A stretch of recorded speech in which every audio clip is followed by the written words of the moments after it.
O despertar do mal. Meu nome é Júnior, atualmente, ano 2021, tenho 42 anos e o que vou relatar aconteceu por volta do ano de 2017 na cidade de Nova Friburgo, Rio de Janeiro. Vou iniciar falando um pouco sobre mim. Minha mãe conta que eu, quando criança, via espíritos com muita frequência, o que fez com que ela me levasse a um centro espírita para fechar meu corpo.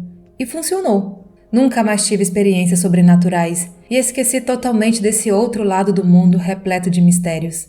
Mesmo sendo espírita, nada mais acontecia perto de mim. Era como se eu tivesse morrido para o mundo sobrenatural. Eu até me achava cético, até aquele fatídico dia. No ano de 2017, minha filha mais velha estava com 12 anos. Também tinha um garotinho de 10 meses de vida que já estava dando seus primeiros passos. Para melhor compreensão, vou tentar descrever a casa. Nela tinha um corredor, onde ficavam as portas de todos os cômodos. No final dele tinha um armário que eu utilizava como estante de livros, bem próximo da porta da cozinha. De frente para o corredor ficava meu quarto e ao lado ficava o quarto da minha filha. Era uma noite como outra qualquer. Estava com meu bebê no colo e fui ao quarto da minha filha para lhe cobrir e desejar-lhe boa noite. No quarto dela tinha um abajur aceso com a luz fraca, para não deixá-la na total escuridão. Importante mencionar que na região serrana do Rio faz bastante frio no meado do ano, e a casa estava completamente fechada, impedindo a entrada de corrente de ar. Quando me aproximava da porta do quarto, que estava entreaberta, meu filho olhou em sua direção e tomou um grande susto repentinamente e se retraiu em meus braços, tamanho pavor que sentiu. Em seguida, ele enterrou a cabeça em meus ombros e começou a chorar desesperado. Assustada, minha filha cobriu a cabeça com um cobertor. Enquanto tudo isso acontecia diante dos meus olhos, um arrepio tomou conta do meu corpo, um arrepio que eu nunca havia sentido e que me deixou aterrorizado. Voltei, sentei na cama da minha filha e comecei a fazer uma oração em cântico. Uns 10, 15 segundos depois, a porta se abriu e fechou sozinha. Abriu aproximadamente meio metro, o suficiente para uma pessoa passar. O bebê continuava chorando e gritando, apavorado em meu colo. Minha esposa, que estava em outro cômodo da casa, ouviu a pancada na porta e o choro do nenê. Assim como eu, acredito que ela também sentiu algo sombrio, pois já entrou no quarto orando em voz alta.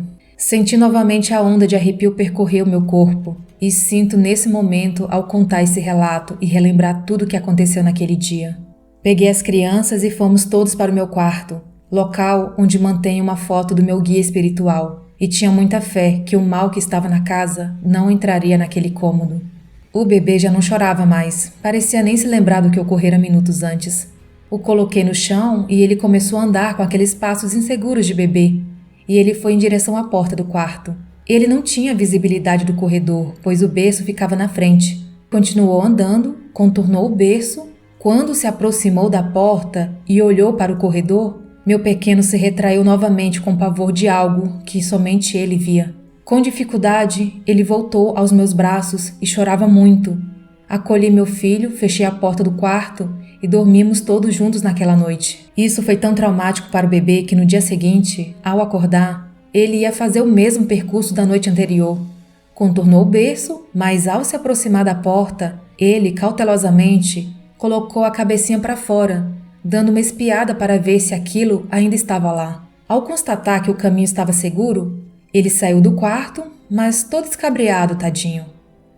Isso confirma que realmente ele viu algo sinistro no corredor, algo que não vi, mas pude sentir a sua maligna presença. Depois desses acontecimentos, fomos em busca de informações sobre a história da casa, dos moradores anteriores.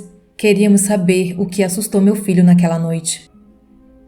Minha filha estava com depressão e estava sendo tratada com medicamento. Depois do evento no quarto, ela nos contou algo que até então não sabíamos. Nos disse que escutava vozes na cabeça dela falando coisas ruins, incitando-lhe a cometer atrocidades. Até aquele momento não havíamos associado a sua doença a causas espirituais, mas com o que ela nos contou, somando com o evento sobrenatural que presenciamos, chegamos à conclusão que a doença da minha filha poderia ter relação com a presença sobrenatural que habitava aquela casa. A moradora do apartamento que ficava ao lado do nosso eram 2 apartamentos por andar. e que era uma das moradoras mais antigas do prédio, comentou que a senhora que morava no nosso apartamento mexia com coisas espirituais, mas não soube dar melhores detalhes. Um tempo depois, minha esposa conheceu uma moça na igreja evangélica que ela frequentava. Conversavam e, ao saber onde morávamos, a moça falou: Nossa, você mora naquele condomínio? Naquele lugar morava uma bruxa. Minha esposa, já com uma pontinha de desconfiança, perguntou: Você sabe dizer em qual apartamento essa bruxa morava? Não sei, mas vou perguntar para minha amiga que mora lá. Foi ela que me contou dessa bruxa, feiticeira, sei lá. A resposta veio dias depois e vocês já podem imaginar. Essa feiticeira morou no nosso apartamento. Sabe a estante que falei que usava como prateleira para meus livros? A moradora anterior a utilizava como altar onde cultuava suas entidades. As pessoas não souberam dar detalhes sobre os rituais que ela praticava. Por serem pessoas simples de uma cidade pequena, eles resumem tudo à feitiçaria. Mas por tudo que presenciamos ali, presumimos que ela não mexia com coisas boas. Menos de 6 meses depois do ocorrido, nos mudamos dali, mas algumas questões ficaram sem respostas. Moramos naquele apartamento por alguns anos sem que nada de anormal acontecesse. Então eu pergunto, o que fez despertar aquelas manifestações malignas?